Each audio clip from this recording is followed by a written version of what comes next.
Welcome to Small Town Breakdown. I'm Brandon Grider. I'm Elliot Drew. Thanks for tuning into the number one podcast amongst people that didn't even know the Olympics had started.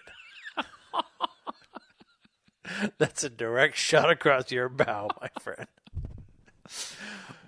My life has been incredibly hectic and insular. Yes. The last,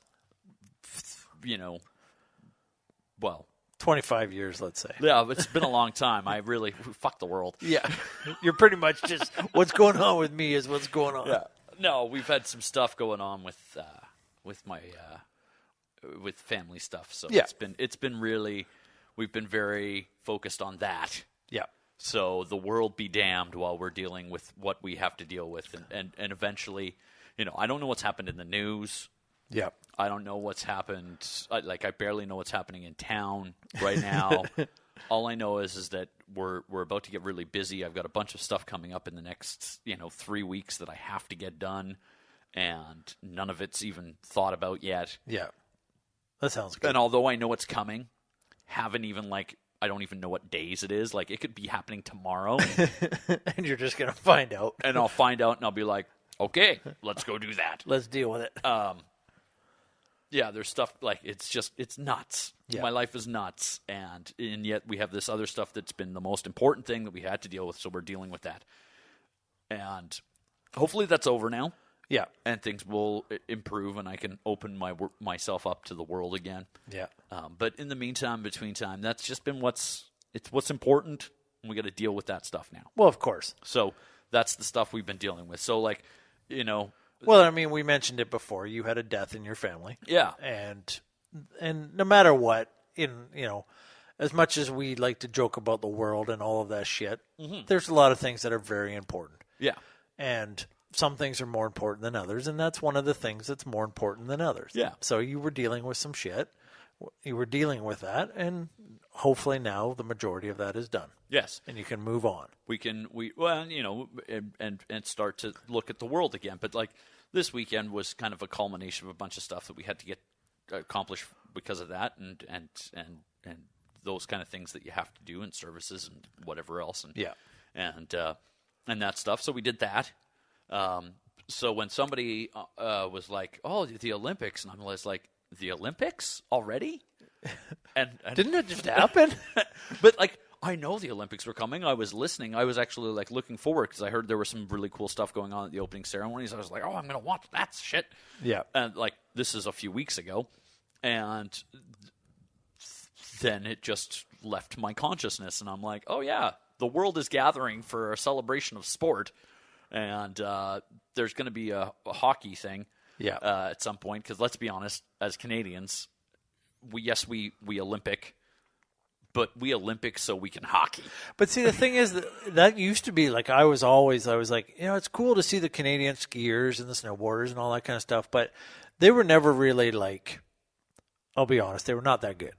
They were good enough to they're better than me. I snowboard. I shouldn't say they're not good, but they're good enough to be the best in Canada, but not necessarily the best, because we never used to have a lot of sponsorship and a lot of funding available for athletes. So while they were Olympic athletes, they still had to have day jobs. Yeah. They were still baristas or ski coaches or whatever it was, in order to give them the time to be able to pursue their athletic dreams.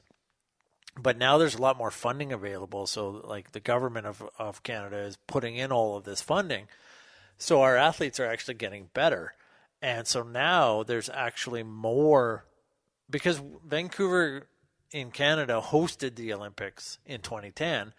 So there was a very big push to let's have Canadian athletes win. Let's try, and we're hosting them. We should try and win as many medals as we can on our own home soil, right? Yeah, and we did. We kicked ass. We did. Amazing. Yeah. So, and because of that, they've kept it going. They've kept the funding going and so on. So now they're getting a lot more high caliber athletes because of that extra training time, because of that extra training money. So they're able to get better physiotherapists and better trainers, and they can actually have a trainer who's just specifically there to help them in the gym and help them, tone their muscles and hone in on the specific muscle groups or whatever the shit. I don't know what they do.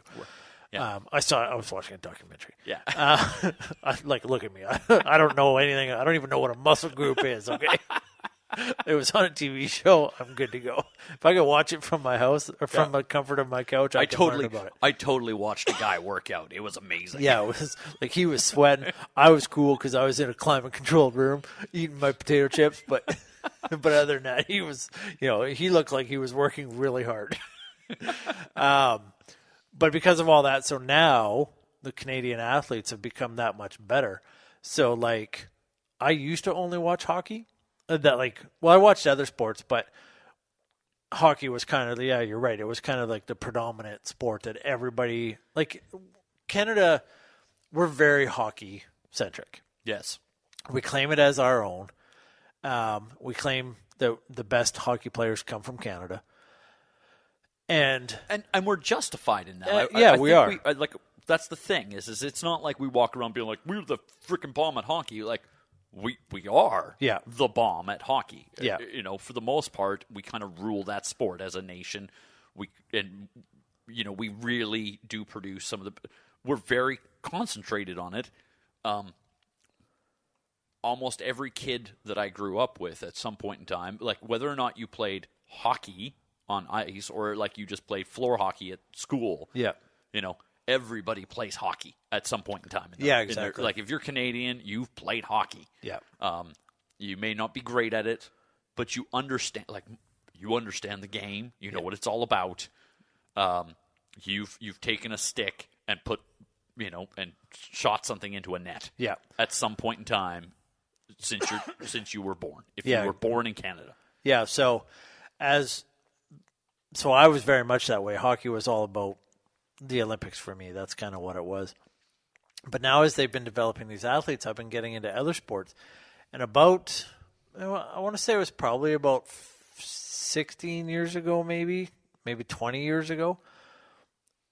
I don't remember exactly what Olympics was, but it was during the Olympics. I was on my days off from work, and I got the flu. And so I was laying on my couch, feeling sad and pathetic, and I was watching movies, falling asleep, and then I put on the Olympics, and curling came on. And I knew curling. I understand the premise behind curling. Yeah. I did not understand the scoring of curling. I did not understand the subtleties of curling, as they would say. But due to my fact of my flu-induced half coma on my couch, and the fact that I was too lazy to change the channel, and the fact that there was nobody else at home with me at the time, I watched curling for like 8 hours straight. Wow. And during that 8 hours straight, I don't know what it was about that particular 8 hours of commentary, because it was like multiple games. It wasn't like one game took 8 hours, but it was multiple games and multiple things, multiple teams. And during that 8 hours of coverage, I mean, it probably wasn't 8 hours. It was probably like 4 hours. Yeah. But my fog-induced, flu-induced fog thinks it was 8. But anyways, during that coverage, I learned all of that stuff. And for some reason, during that, the announcers were like explaining how the scoring worked. And they were like drawing, how they can draw on the screen, and they're like, well, the arrow comes, blah, blah, blah. And they were like literally drawing out every play. Well, there's a possibility if they can get the rock to curl this way, then it can blah, blah, blah. They could take out here, and that'll give them 2. And, and all that. And they were literally, it was like, and looking back on it, even though it was like 20 years ago, it was almost like somebody was like, hey, we've got a new curling watcher. We've got a new curling watcher, everybody. Let's explain it so that we can keep him. Let's hook him. Let's reel this bad boy in. Because that's literally what it felt like. It felt like they put on a curling school for me so that I would learn how to. And ever since then, curling's been my thing. You appreciate curling? I don't play curling. I would like to. I just don't have the knees for it. But I appreciate curling, and I like watching curling now. Like so much so that I watch, like how they have the annual tournaments, and some of them are on TV in Canada. I watch those tournaments. Yeah, I'm a fan of curling outside of the Olympics. That's how fucked up It is. That's awesome. And also, I've become a fan of figure skating because my wife's a big fan of figure skating. So I watch the figure skating with her, and now I'm like super invested in these figure skaters because I'm like, and it's not because I'm like, oh, it's such a beautiful art. I'm like, how the fuck did they do that? Yeah. Like, that's just amazing. And Canada actually won gold this week for the team event Yes. in figure skating. So I was like, that's I like the suspense behind it because it's such a, like, one little slip and they can fall and boom, they're done, right? Yeah. Which, I mean, is a lot like any of the sports, but it was just, so I've become a fan of the curling and the ice skating stuff. Yeah. Those are my kind of big go-to. Like, I mean, I like all the sports, I guess, like luge, bobsled. It's all kind of cool. And the other thing I've actually been watching a lot of, I'm finding, is cross-country skiing. Really? Yeah, I don't know why. I mean, it makes no sense that I've been watching it. But I fell asleep on the couch the other night, and I woke up, and they were like, there's this new sport. I don't know if it's new, but it's the first time I've ever seen it at the Olympics. It's called a skiathlon. Okay. And so what they do is they race. The first one I watched was women's, and it was 7.5 kilometers plus 7.5 kilometers. So 15 kilometers in total. But halfway through, you have to change your skis, and you have to change the style of cross-country skiing.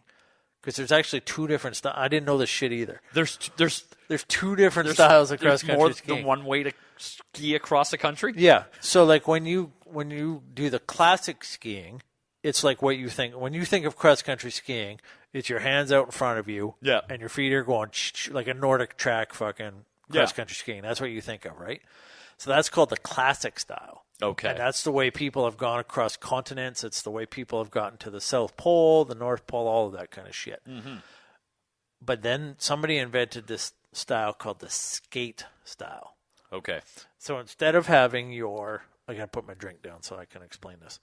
Instead of having your skis going side by side, like parallel with each other, but back and forth, Yeah. this time they go toink Into a V, like on a 45, and they go like this, and they can actually like climb mountains and shit with it. And That's not new. well, it is new because they've separated them, I guess. Because that's like, It's not new like they just invented it last year. I mean, it's been around for hundreds of years. Yeah. But they've it's new compared to not being called the classic. so I guess. when I was like a kid in Yeah. Ontario, we cross-country skied because that's something you just do in gym. Yeah. Because there's enough snow. Yeah. Right? It's like uber Canadian. People We are didn't like, have that here. yeah, here you couldn't cross-country ski anywhere. It would Yeah. be stupid. We did do a ski trip once to the local ski hill where we did try cross-country skiing. Yeah.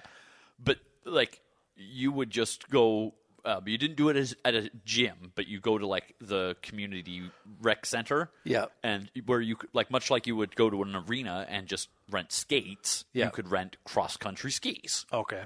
And And then like go around the streets of Toronto or And, something? well, no, but you go out into just little paths and stuff. Oh, like, okay. Because everything's covered with snow. All the parks are covered with snow. yeah. Oh, so you go like in a little wooded park or whatever. Yeah, Off the. where there would normally be like a park that you would play in the summer. Now it's Gotcha. covered in snow, so they're just like, oh, they open up the ski shack, Gotcha. and now you can Kick all the rats out of there. yeah, you rent skis and you can just ski around the park. Gotcha. Well, so I know a little bit about cross country skiing because Yeah. well, we did it. Yeah. And the whole thing is when you start going, is that you actually use that skate style. Like, so if you're on a flat and you Yeah. want to get going, right? You don't just push your feet back and forth. You have to kind of give it a bite. Yeah. And you got to use You that gotta skate use the style. edge, yeah. And that kind of starts you moving, Yeah. right? So you can kind of get some momentum going. And then, of course, if you're starting to get to a hill, Yeah. That's what you do. Yeah. So you immediately you kind of you push out into that V, and you're actually stepping over your. It actually is. It takes a bit of doing. Yeah. Let me tell you, because you're stepping over your skis. Yeah. As you do that, so you have to kind of get a rhythm going, and you have to be very aware that there's like another 3 foot of ski sticking out behind you, Yeah. and learn how to deal with that. which they teach you because in Canada, cross-country skiing is actually a survival mechanism. Yeah. Right? Yeah. At some point, you may need to cross the frozen tundra Yeah. to get help. Or milk, whichever. Or something. So they were like, we will teach you this. I don't know if they still do that because, we're going back now. I think they probably 30 do. years. They don't do that here because we don't have snow here year round. But I think probably in other places it's probably part of the the phys ed program at the schools. I would assume. And you would do it once a year. Yeah. Sometime in January, there'd be cross country ski. Yeah. And everybody you'd go for an afternoon and you would ski around the park. Yeah. And learn how to do that. So in this thing, what they do is I should have said actually at the beginning is that for the two different styles it's two different courses. Yeah. They both end up in the same place, of course, at the finish line, but or at the I don't know whatever the transition area / finish line stadium-y type area. Yeah. And so what they do is they have the classic style is kind of there's some hills, but nothing major. But in the skate style half, it's they're climbing I think probably a couple hundred vertical feet. Yeah. Going up these huge fucking slopes, and then they got to ski down and they get themselves into these little tracks and whatever, and they carry on down. It was quite impressive. I'd never seen that kind of a sport before, where they were literally having to switch. There's always been the biathlon where they have to cross country ski for some, and then they got to shoot at some targets, which I always thought was the most practical sport in the world. It seems very. If you live in a winter country, because how do you hunt in the winter? Yeah. That's how you hunt. Yeah. Yeah, exactly. You're literally you turned a survival skill into a sport.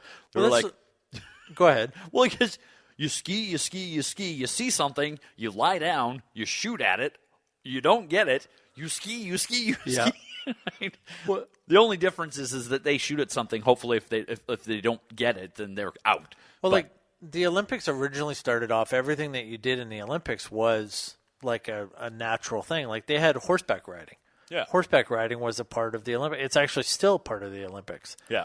In the summertime. So they had that because people rode horses. That's what they did. Yeah. So it was something easy to judge on. So, and same as archery. You shot bows and arrows back in the day as a daily occurrence. So it was easy for them to judge on that. But yeah, so anyways, check it out. Skiathlon, the biathlon. They did that, but I don't really watch that because I don't like the violence of the guns. Yeah, the way those targets blow up, it's kind of traumatic. Yeah, they're shooting. Those targets didn't know what was coming. Damn paper targets. They were like, sure, let's go to Korea and see what happens. I heard they're going to do that. Oh, motherfucker. Yeah. This is not what we signed up for. So anyways, you were talking about how busy you were. Yeah. I guess we pretty much covered your week. Yeah. So, I've done some pretty big things actually last week. Not really. I'm going to make it sound like it was bigger than it actually was. I have created world peace. Yeah. I cured cancer. No. I made some little dopey films. This is what I did.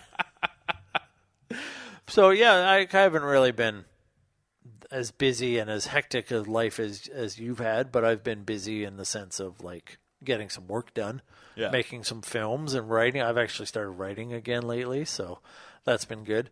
I started this practice, and I know you do it all the time, but I noticed myself not doing it for a really long time.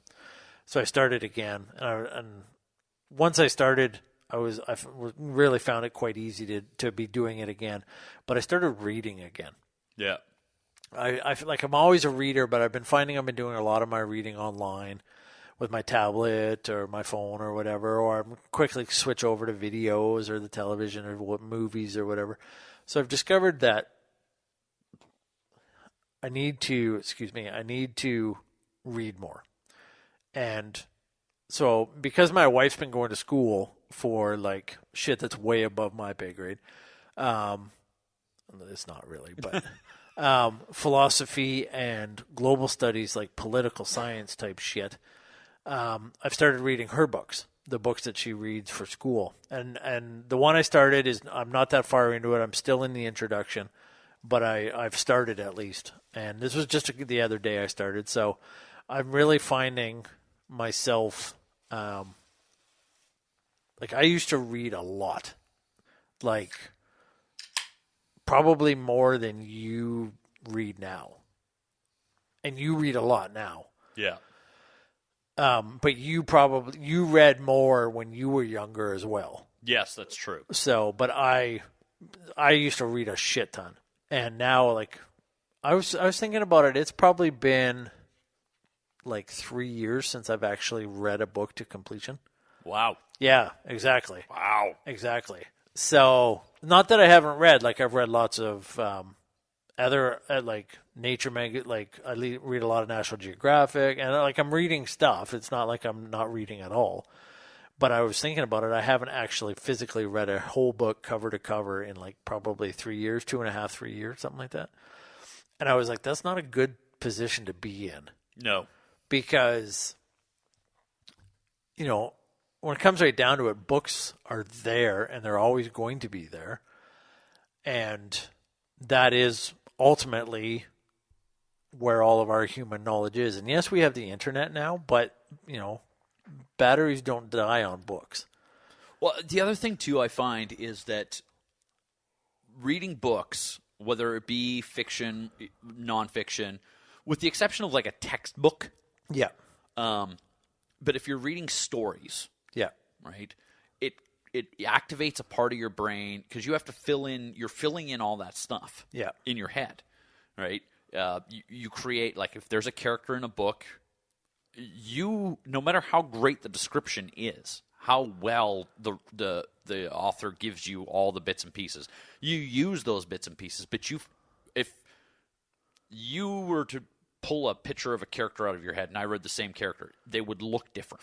Well, the perfect example is like I've read the book by the Canadian author Farley Mowat. I've read his book, Lost in the Barrens. I read that book at least once a year for probably close to 30 years. And I just reread it again this past summer. But one of the things that I always thought in that book, I was like, because the main character's name is Jamie, and the other main character's name is Owassen. He's a First Nations Native kid, young man, kid, whatever you want to call him. And they've made that book into a movie. Yeah. When I saw the movie, it was a Canadian-made movie. When I saw the movie, I was like, that is not what those two kids look like. Yeah. And that's the same, like everybody, whenever you read a book and you end up, because I think when you read a book, you become the cinematographer. Yeah. You turn that description and that book in your head into what you think it looks like. So that means when somebody else takes it and they're like, oh, this is my interpretation of that same story, like you just said. Yeah. We're reading the same book, same story, same characters, but what you think Jamie and Owassen are going to look like from Lost in the Barrens is different from what I think they're going to look like. Yeah. And it can, yes, that person is 5'10". Yes, they have brown hair. Yes, they're wearing these horn-rimmed glasses. Yeah. Yes, they're slouchy. Yeah. Yes, they have, a scar on their head or they have acne or whatever it is that the character has been described as. Yeah. But you fill in so much else Yep. about that. And you can even have, and I have had this where I'm reading a book and you start to learn more information about a character. And you start to integrate different pieces. Like the character changes in your head as you go. Yeah. It happens.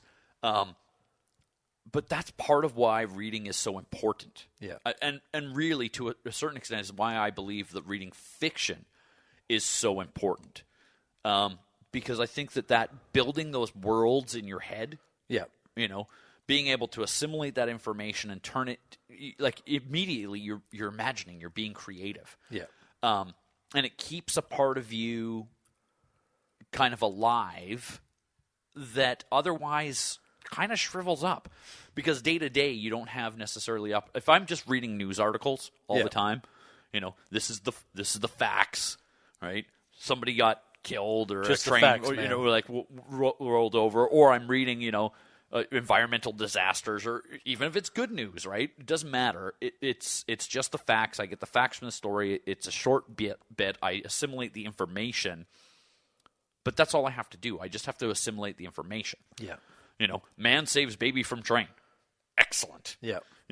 John Bob was a grocery worker who ran into a burning train and grabbed a baby that was 8 months old and pulled it out before the train exploded, killing 3 other people, and he's now a hero, and the baby's alive and was reunited with his mother, who had already escaped the train or was pulled off the train by somebody else, or whatever. Yeah. I've got the facts. I know Jim Bob's a hero. I know the baby's not dead. Feel bad for the people that died, but now I know. Yeah. And knowing is half the battle, and now I know. G.I. Joe. Right? So I know, right? Whether, I know that Bitcoin, Yeah. went up in the, is now trading at whatever ridiculous amount it's trading at today, and cyber currencies are the new things, but also. Except they're now crashing. Except they're crashing because other people, it was a bubble. Yeah. Because Warren Buffett's like, no, knock it off. This is shit bullshit. Well, and they're not actually backed by any real money. Yeah. It's just imaginary money. It's just a way to pay people on the dark web. It's just as valuable as Monopoly money, really. Well, it really, like, what I seem to understand about Bitcoin, it's actually backed mostly by drugs. So, like, whatever a gram of cocaine is worth is how much a Bitcoin, you can get so many grams of cocaine for a Bitcoin. It's like Canadian Tire money, really. Yeah, really. Now, for our non-Canadian listeners, we have a store in Canada called Canadian Tire. And it's a massive store, chain, I should say. Yeah. And they own all kinds of subsidiaries, and they're all over. Like, they're not in just major cities. They're in almost every city has a Canadian Tire, of a certain size, anyways. But anyways, they have these things where you go in and you buy a product, and it doesn't happen with every product, but just about, you get a minimum of 5 cents Canadian Tire money. Yeah. It's no different than points or... Yeah, it's like a points air collector miles. thing, air miles, whatever it is. But they've been doing it since like the 70s. Yeah, and they actually, nowadays, they have these little cards that you Which you kind swipe. of pisses me off. Well, see, that's the thing, though, is they still have the paper. And I actually said to them, because they gave me a card, and so now every time when I go through the till, they're like, do you have your Canadian Tire money card? And I'm like, no, I don't. And the reason why I don't carry it with me is because I gave them my card one time. Yeah. And they scanned it, and on the receipt, it always tells you how much Canadian Tire money you got. Or if you didn't do it, it says, oh, that you could have earned Canadian Tire money. But then what they started doing was they were like, well, because originally they were going to phase out the paper Canadian Tire money. So then everybody was like, fuck that. We're like, this is a Canadian institution, man. Yeah. You can't get rid of the Canadian Tire. So anyways, but eventually it was all just going to be on the cards, right? You had to have this card to collect the Canadian Tire point or money.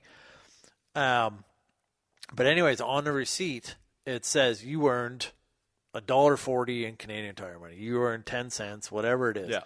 So I swiped my card, and I earned 4 cents in Canadian Tire money. Whereas I know that if it had been a paper transaction, I would have got 5 cents in Canadian Tire money. Yeah. No, it seems ridiculous. It's 5 cents. It's 4 cents that they're giving me for free. That if I wait long enough, eventually I'll be able to buy a barbecue. But in the meantime, I was like, "You stole 1 cent from me. I should have qualified to get 5 cents, and now you're only giving me 4 cents." It's like when the government of Canada eliminated the penny. Yeah. They flat out told us all. They were like, "Oh, don't worry. Sometimes you'll give an extra penny or an extra few cents, and sometimes you'll get to keep an extra few cents." Yeah. I sort of keep a running, like I don't write it down, but I keep a running mental sort of tally whenever I go to the store to buy something. Yeah.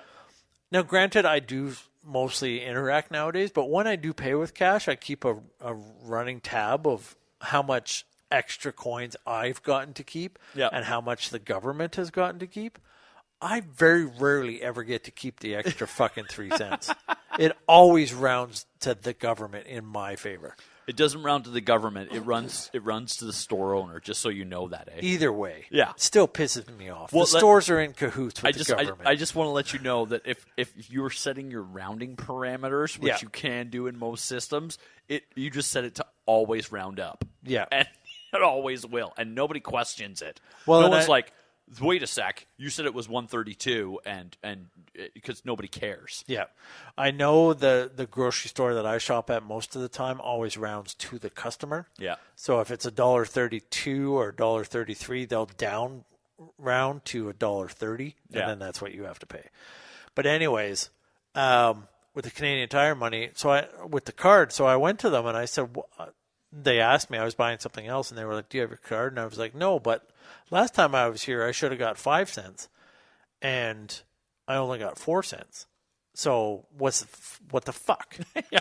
What's the deal? Yeah, with where's Canadian my Tire? 1 cent Canadian Tire money? I want my ridiculous money. Exactly. So what she told me is she said, bring in your receipt next time. So anyways, I went in and I took my receipt. I actually went out to the truck and got it because it was in the truck still. So I went in and I took it and I looked at it, and the item that I had bought when I only got the 4 cents Canadian Tire money was an item that I would not have gotten the 5 cents on if it had been a paper transaction. Because not every item you buy gets you Canadian Tire money. I did not know that. I thought at that time, it was every single item you bought, you got a minimum of 5 cents Canadian Tire money. But that's not the case. Wow. So, because I had the Canadian Tire card that time, I actually got 4 cents more than I should have gotten Wow. because I had the card. Now, the whole point and the reason why I brought up Canadian Tire money was because you talked about Bitcoin. Yeah. There is a small town on Vancouver Island called Zabalis. Yes. There is nothing there except a couple houses, A pub. a pub, and a government fishing wharf, Yeah. basically. There's a couple of all the citizens. There's like 1,000 people there, and they're all like, "Fuck you, buddy." We got shit. But anyways, it's not that big of a town. I don't even. Is there? Oh no, there's a gas station there because they have because the wharf. Yeah. Because they have to, and I'm sure it sells mostly marine gas, but it also sells like regular gas. Yeah. So, and it's kind of in the middle of nowhere. You have to take a really long gravel logging road to get there, and so on. But anyways, there's a pub, and if you go into that pub and you have a $25 bill, you can pay on par a any kind of a bill with Canadian Tire money. Yeah. They take it on par as equal to regular actual Canadian money. And the funny thing is that our money and Canadian Tire money basically look the same. They're both as ridiculously in color. Color-coded. They have all kinds of weird faces on them. Yeah. However, I guess like the only difference between Canadian Tire money and Canadian, like actual money, is if you were being held hostage, they would probably not want Canadian Tire money. Yeah. They'd probably want actual Canadian. Well, they'd probably want American money. Well, and let's be honest, the denominations are a little different because they're like it's 5 cent denominations. And we have no 50 cent paper money for Yeah. for actual Yeah, money. because it's like what 5, 10, 25, 50. $1, $2. Yeah. And then I think they even have a $5. That's like the elusive. It's elite. I've never spent that much money at Canadian Tire at one time to get a $5 Canadian Well, Tire. and I don't think they have like it's a lot. Like mostly they just give you, even if you did, they give you $5 $1 once. Yeah. Yeah. The thing with Canadian Tire money, and this is why I got kind of pissy when they were like, "We're going to go on a card," is that Canadian Tire money used to be something that you just like give around. Yeah. Like, Well, every house in this country has some somewhere. yeah, I have a little spot. There is a spot, and there has always been a spot in my house where we keep Canadian Tire money. Yeah. So when you get Canadian Tire money, you put it in the Canadian Tire money spot. Yeah. Now, there's been times in my life when I have purchased multiple, like I think the most expensive thing I ever bought was $300 Yeah. with Canadian Tire money. Oh, wow. I was going to ask you what the most Canadian Tire money you ever spent was. Yeah. Most I ever spent was $87 once. Mine was $300. I got a table saw Nice. with Canadian Tire money. Yeah. That's a free saw.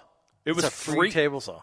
It was free, but I had saved, like, it took every piece of Canadian Tire money I'd had since I was like 18.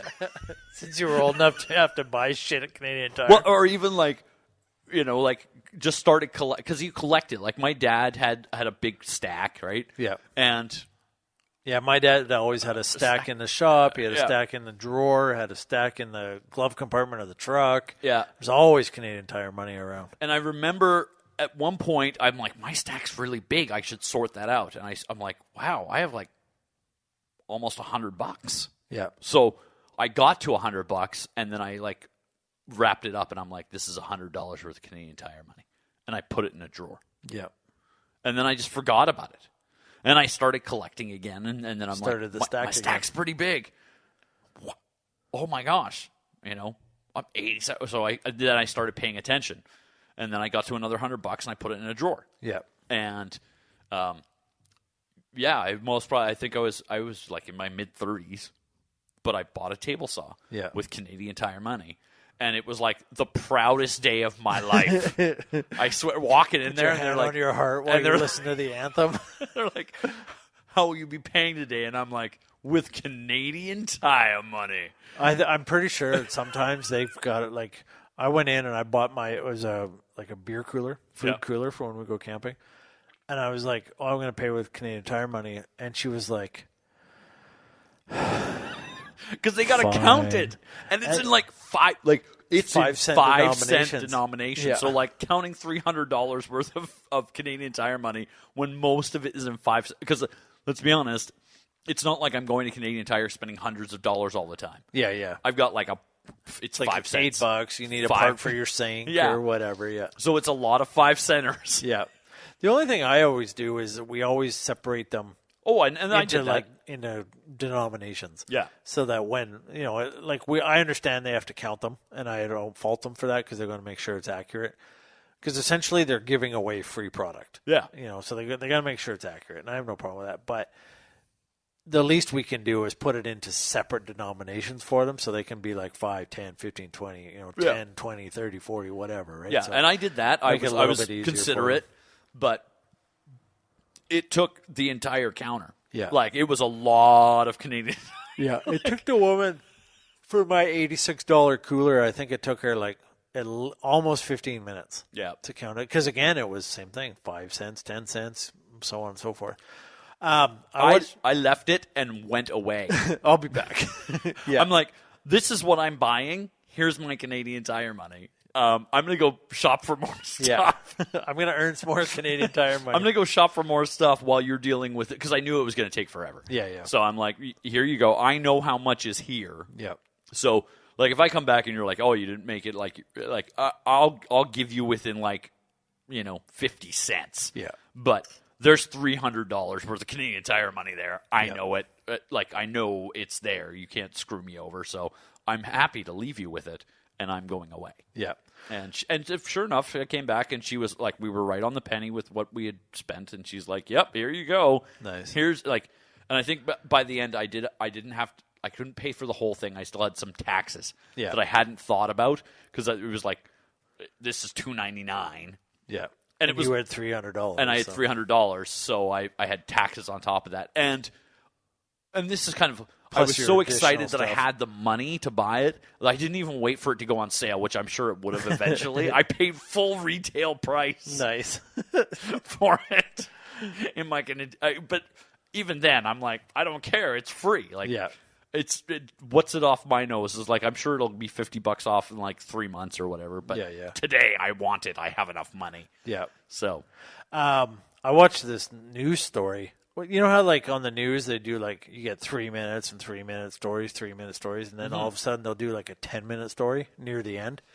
So they were doing this story about this guy and somewhere in I think it was Manitoba or Saskatchewan. Yeah. He had the world's largest collection of Canadian Tire money. Wow. And what he had done, this was back in the day before the internet, and the word had gotten out, and somebody had printed his address. So people from across the country were sending him Canadian Tire money. They were like, "Hey, I love, I want to be part of your, I want to contribute to your collection. So here's 50 cents or here's $1 or whatever it was." So he would take, because sometimes he'd get some, like, there's actually collectors out there for Canadian Tire money. Yeah, because they have changed over the years. Yeah. And so he would, like, if somebody would send him one from like the 60s or the 50s, he'd keep it and he'd be like, "Oh, that's a fucking, like, that's worth, it says it's worth 50 cents on the thing, but it's actually worth like $20 or whatever." So he'd keep that. But the rest of it, the majority of it, he would just throw under the stack of like bills or whatever. And one time, so he was saving up is what he was doing. He was like, anything that was newer than a certain year, older stuff, he'd save that for his collection. And then anything of like whatever, I don't remember when the story was, but let's say it's 1990. Yeah. And so anything from like 1985 to 1990, he just puts that into a pile. And then at the time of the story, they went with him to the local Canadian Tire, and he bought himself a snowblower. Yeah. At that time, it was $1,300, and he paid for it all in Canadian Tire money. Yeah. And you could tell it was his local store, and he'd done something like this before, because they were like, "Oh, Gary, you do this so often. We're just so used to it." So they actually like called over 2 more tellers or cashiers, and they were like, all 3 of them were sitting there counting it all out. And it was so I've always remembered that, because Canadian Tire money has always been such an institution. Like, I consider, like, so many times I see on the internet where everybody's like, "Oh, Canada, Tim Hortons, blah, blah, blah." And I'm like, Canadian Tire is much more of an institution to me than Tim Hortons will ever be. Yeah. Because I know some people who don't go to Tim Hortons, but I know everybody goes to Canadian Tire. There's not a house in this country, and you'll be cleaning out a drawer somewhere. Yeah. Like, they may not collect it, they may not care about it. But if you went through their house and actually opened every drawer, somewhere in their house, there will be a Canadian Tire money bill. Yeah. Every house in this country, bar none. Yeah, exactly. It exists everywhere. And you may not have left it there, but somebody before you did. Yeah. Yeah. Because there's not a shop in this country where you walk in the door, not a business somewhere, where, I got to keep this. And it was the ultimate, like, before there was air miles, Yeah. before there was any of these customer incentive reward things that are so big now, there was Canadian Tire money. They've been doing this for years. Yeah. Like decades. Our whole entire lives, and we're 40. And They've been doing it more than that. Yeah. So for decades they've been doing this thing. That's a cool thing. And you talk to, you're like, every guy I know has at some point bought something. Yeah. Right? Doesn't necessarily have to be a huge thing. But when I say guys I know, like guys our age, Yeah. I don't know how much younger people are invested in Canadian Tire money. If they are, they have some. Yeah. But whether they're invested Well, in it, our daughter Megan, who's only 17, she's got Canadian Tire money stack. Yep. Amongst her shit. Yeah. So, I just looked up the Canadian Tire money when it started. It started in history. 1958. It started. Yeah. So that's what's that? That's 20 fucking years before we were even born. Yep. Or 19 years, but So yeah. like 60 years they've been doing this shit. Yep. Yeah. So there you go. Yeah. The initial coupon rate earned was 5% of the eligible purchase price, but was lowered to 3%, then 1.4%, and now is 0.4%. Yeah. So 5%. Can you imagine going there's been times where I've gone and bought a battery, or like a car battery or something major. Like even my cooler was $86, and that was on sale because I patient, not like you buying your table saw. But like you go and buy a table saw for $300, you used to get 5% back of that. Yeah. That's $10 or $5 for every 100. So you would have got $15 in Canadian Tire money and that was the back. thing. When I bought my table saw with Canadian Tire money, you know what I got? More Canadian Tire money. Canadian Tire money. Like, I spent Canadian Tire money, and they were like, we're giving you this free, and here's some more Canadian Tire money. Yeah. I was like, what? Yeah. It's a purchase. So you know when you To them, it's the same as money. You know when you work in a retail store and like if you get caught like say you give out an extra $1 to a customer. Yeah. If you do that once, it's not the end of the world. But if you do that every day, then eventually they would start saying that you're stealing money. Well, you can't handle cash. Yeah, you're just not a Yeah. cash guy because you keep giving away our money. Do you think Canadian Tire must treat their money exactly the same way as actual cash, right? Oh, I would think so. Because I know, like in the till, they have like two separate till, like drawers, cash drawers. One's cash drawers. money, One's actual Canadian money, government money, and then the other one's their money. So, and I know they lay it out that way, but do you think it's like? Well, it must be, right? Like you would think that. Because if you can go to a Canadian Tire store with $100 Canadian government bill and buy something, and you show up with $100 worth of Canadian Tire money, Same money. It's par. It's still, yeah, exactly. So they must treat it like actual money, right? They would have to. If you grabbed all the Canadian Tire money out of there, and so there you go. I think I don't think they'd have as high a security. Like maybe they'd have like one Britco truck. Or like one, like maybe like they'd have a truck, but they'd have like, it'd be more like a van. And they'd have like maybe two people, not three. Yeah. And maybe just like a 22 instead of a 12 gauge. It's still pretty like hefty security. Like, Yeah. but I mean, like, it's like when people steal money, they usually end up doing like buying drugs or hookers. yeah, like sort of like illicit stuff, Cocaine. booze or whatever. They go gambling. Yeah, like people don't generally rob a bank and then go buy like a lawnmower. I don't think that really happens that often. I don't know about that. Or like I think if I robbed a bank, propane and propane accessories. Like, I don't think they really do that, which is what Canadian Tire sells a lot of. see, here's the thing: if I rob a bank and I get away with it, Yeah. right. So like now I've got $200,000 that I didn't have before. Because let's be honest, robbing a bank is like a lot of people are like, I'd rob a bank, and I'm like, well, how much money do you think you're going to get out of a bank? Yeah. You have 5 minutes. Yeah. At the most, Maximum. from the time you get in there till the time the cops get up. So if you want to get out, 3 minutes. You have to be in, grab what you can, and out in 3 minutes. Yeah. Cash is not necessarily small. Yeah. Right? A lot of people don't know what $1 million in $20 bills is. It's a big brick of money. Yeah. Like it's not a tiny amount Can't of money. carry that. Well, you can. One person can, but it's not like. Like it's in a duffel bag. Yeah, you're not just whistling walking out the door Yeah. with a little tiny backpack. And you better hope that like it's well packed. Yeah. Like it's a lot of bulk yeah. to get them like in $20 bills. Now, in $100 bills, not as much. Yeah. Right? But most banks don't carry $1 million in $100 bills. Yeah. Why would they? How many $100 bills do you walk around with? Yeah, exactly. Right? In everyday life. Yeah.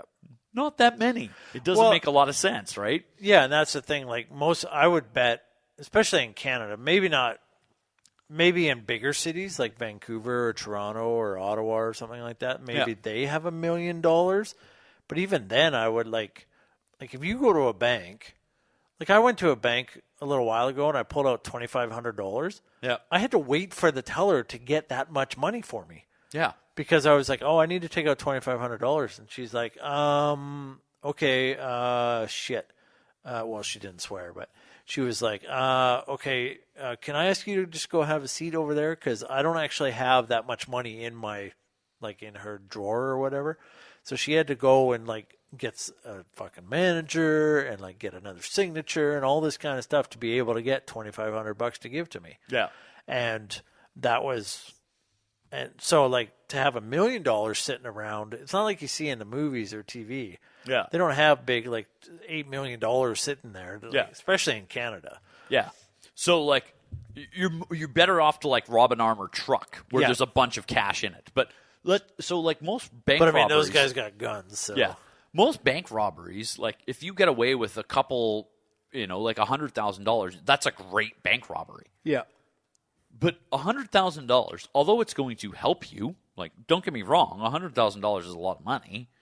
But it's not going to like vastly improve your existence. Yeah. It's not like now you're like so rich that you're just set for life. You're set for life. You still just got to like, I don't know about you, but that's 3 years earnings or like 2.5 years earnings. Yeah. So I don't have to work for 2.5 years, or I can just buy myself some nicer things. Yeah. Or, pay off my credit card. Yeah. But like, that's the thing. But is it worth it? So, but I'm going to buy, like, I'm not going to stop working, but I got away with a bank robbery and now I have $100,000. Yeah. Well, what am I going to buy? Most probably I am going to buy a lawnmower. Yeah. I'm going to buy a barbecue, maybe a hot tub, maybe a couple, like some nice clothes and bits and pieces, but I'm still going to work the next day. Yeah, because it's not like people, like if you go too extravagant, like if you buy $100,000, let's say you get $200,000, what kind of a car could $100,000 buy? Like, buy a nice car. Could buy a really nice Mercedes, Yeah. a really nice BMW, I would think. Or, yeah, so let's say you can buy a BMW. If you all of a sudden were like, boom, I have a BMW, Yeah. people are going to be like, how did you buy that BMW? Yeah. How do you afford to like, I know what you make. We work at the same place, man. Yeah. Like, how do you, you'd have to be like, my grandma died and left me some money or whatever. Yeah, and I blew it on a fucking car because I bought a BMW. Whereas if you were like still going to work every day and still making your $50,000 a year, everybody'd be like, oh, he bought a riding lawnmower. Yeah. Everything's fine. Yeah. You saved up the $4,000 for that riding lawnmower. Yeah. Good for you, buddy. Like that's awesome. And nobody would ever question it because it would be like a slow. And that's what they always tell you in bank robber movies. Like, it's never a matter of like if like they always warn people. They always warn the bank robbers. Yeah. Don't go hookers and blow. Don't go hookers and blow. Don't go getting caught driving a Lamborghini. Don't fucking jump out of helicopters. All this kind of shit. And what do the fucking bank robbers do? They go out and get hookers. They get a fucking Lamborghini. They go jump out of a helicopter, and the cops see them. Exactly, and they always Cops just get catch caught. Yeah. But yeah. So, anyways, the moral of the story is, if you want lots of cool shit from Canadian Tire, then just rob a Canadian Tire bank delivery truck. They'll be like, "How much did you get?" And you'll be all like, "I got like $800, but I filled this whole duffel bag because it's all 5 centers. It's the size of a truck. I just brought the whole truck. I bought the whole truck. I got It's $800, but it's worth it. Let's go get a couple table saws." For Small Town Breakdown, I'm Brandon Grider. I'm Elliot Drew. Thanks for listening to us talk shit about shit. I grew up in a real small town. Main streets, there was no one around. Skipping school, smoking pot in the sun. Remember days when we were young. I grew up, got a beautiful wife. I brought a son into... This has been a Lunchbox fabrication.